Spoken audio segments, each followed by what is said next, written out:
Assalamualaikum warahmatullahi wabarakatuh.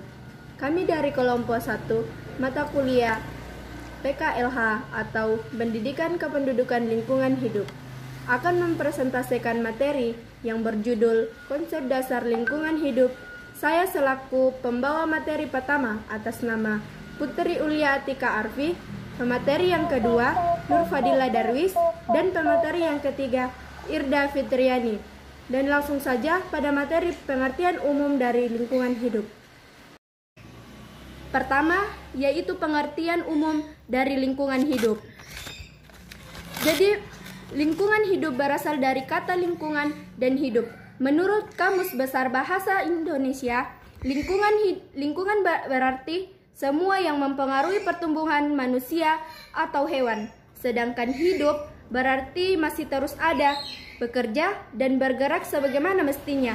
Jadi, lingkungan hidup menurut Kamus Besar Bahasa Indonesia adalah semua yang mempengaruhi pertumbuhan manusia atau hewan yang masih terus ada, bekerja, dan bergerak sebagaimana mestinya. Selanjutnya pada bagian kedua, konsep dasar lingkungan hidup. Konsep dasar lingkungan hidup itu sendiri antara lain yang pertama, pengertian lingkungan hidup itu sendiri sebagai keseluruhan ruangan yang ada di bumi yang terdiri dari air, tanah, udara, makhluk hidup, termasuk manusia dan perilakunya. Yang kedua, norma yang mendasari lingkungan hidup. Norma tersebut dibagi menjadi norma sosial, norma hukum. Selanjutnya pada bagian C, lingkungan hidup yang dapat dibedakan menjadi 3, yaitu lingkungan hidup alami, lingkungan hidup binaan, dan lingkungan hidup sosial budaya. Dan pada bagian D, lingkungan hidup yang baik adalah lingkungan hidup yang masing-masing makhluk hidup yang komponen di dalamnya dapat berinteraksi dengan baik. Pada bagian E, lingkungan hidup yang berada di muka bumi, baik mati atau hidup, manusia dan alam mampu berhubungan secara timbal balik. Ketiga, cara membedakan lingkungan hidup. A. Lingkungan hidup alami. Lingkungan hidup alami adalah lingkungan hidup yang telah ada di dalamnya tanpa ada modifikasi dari manusia. Ada 2 komponen yang termasuk, yaitu komponen biotik dan komponen abiotik. Komponen adalah segala makhluk hidup, mulai dari mikroorganisme sampai dengan tumbuhan dan hewan. Komponen abiotik adalah segala kondisi yang ada di sekitar kita, makhluk yang bukan organisme hidup seperti batuan, tanah, mineral, udara, angin, curah hujan, cahaya matahari, dan lain-lain. Dalam lingkungan hidup alami, antar komponen biotik maupun antar komponen abiotik terhadap hubungan saling mempengaruhi, karena dengan beragamnya tumbuhan di suatu daerah akan menambahkan keberagaman hewan juga.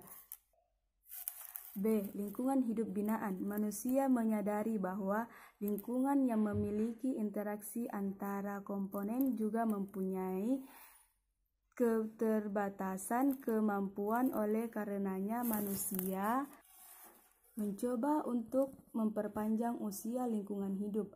Perpanjangan usia lingkungan hidup ini yang dilakukan oleh manusia dikenal oleh lingkungan hidup binaan. Lingkungan hidup binaan adalah usaha membentuk, memodifikasi, dan mengelola lingkungan hidup. Contoh sederhana dalam menciptakan lingkungan hidup binaan adalah sekitar rumah, sekolah, atau dalam satu kelompok. C. Lingkungan hidup sosial budaya.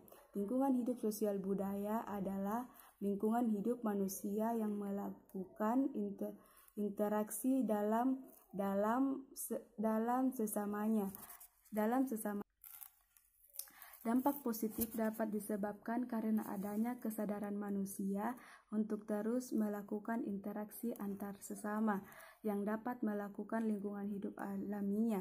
Sedangkan dampak negatif dapat disebabkan karena perpecahan dan peperangan dan perpecahan antar manusia dan lingkungannya lingkungannya dan longgarnya aturan dan hubungan bagi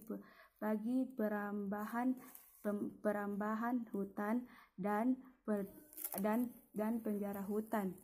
Dengan mengetahui pembagian lingkungan hidup, ada beberapa hal yang dapat kita petik dan pelajari, antara lain: A. Alam memberi sumber daya manusia, namun manusia juga harus bijak dalam memanfaatkannya. B. Menyediakan ruang bagi manusia dan makhluk hidup untuk beraktivitas dan berkembang biak. C. Memberi kesempatan bagi manusia terutama bereksplorasi melalui pengamatan dan penelitian. D. Membantu manusia mengenal siapa dirinya dan apa peran sertanya dalam lingkungannya. 4. Norma-norma lingkungan hidup. Norma adalah aturan, ukuran, atau kaidah yang dijadikan tolak ukur untuk menilai atau membandingkan sesuatu. A. Norma sosial. Norma sosial adalah norma yang dipakai untuk menilai suatu perilaku manusia terhadap lingkungan hidup. Berdasarkan norma ini adalah norma tidak tertulis yang berlaku dalam masyarakat. B. Norma hukum.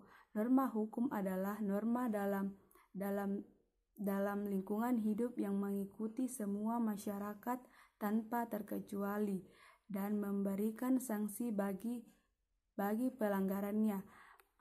Peraturan hukum tentang lingkungan hidup yang berlaku di Indonesia adalah Undang-Undang RI Nomor 23 Tahun 1997 tentang Pengelola Lingkungan Hidup, Pasal 5 dan 8.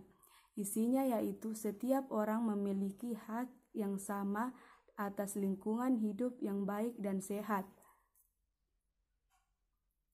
Undang-Undang Nomor 39 Tahun 1999 tentang HAM Pasal 3. Isinya yaitu masyarakat berhak atas lingkungan hidup yang baik dan sehat.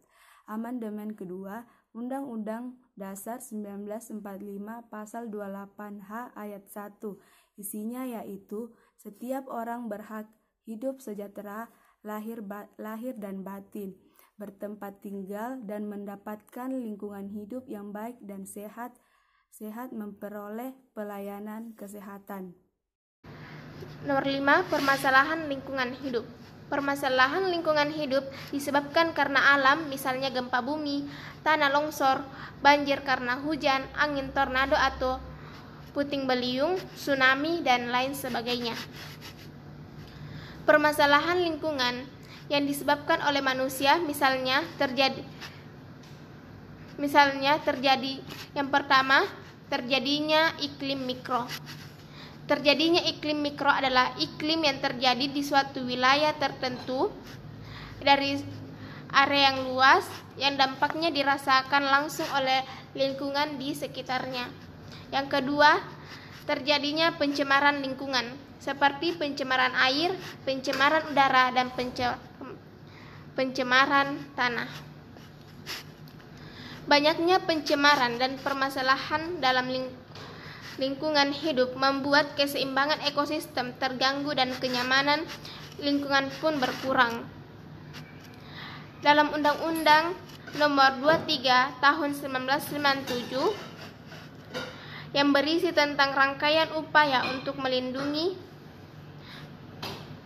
kemampuan lingkungan terhadap tekanan perubahan dan dampak negatif yang ditimbulkan suatu kegiatan. Contoh upaya pemerintah yang dilakukan untuk memelihara lingkungan hidup antara lain: yang pertama, pelestarian sumber daya air. Pelestarian sumber daya air dilakukan untuk mencegah pencemaran air. Upaya seperti penyediaan daerah resapan air, pengamanan pintu-pintu air, dan penghematan air. Yang kedua, pelestarian sumber daya udara. Pelestarian sumber daya udara dilakukan untuk mencegah pencemaran di udara seperti asap pabrik atau polutan lain yang dapat merusak keasrian udara di lingkungan. Yang ketiga itu pelestarian sumber daya hutan. Pelestarian sumber daya hutan dilakukan dengan cara reboisasi atau penanaman kembali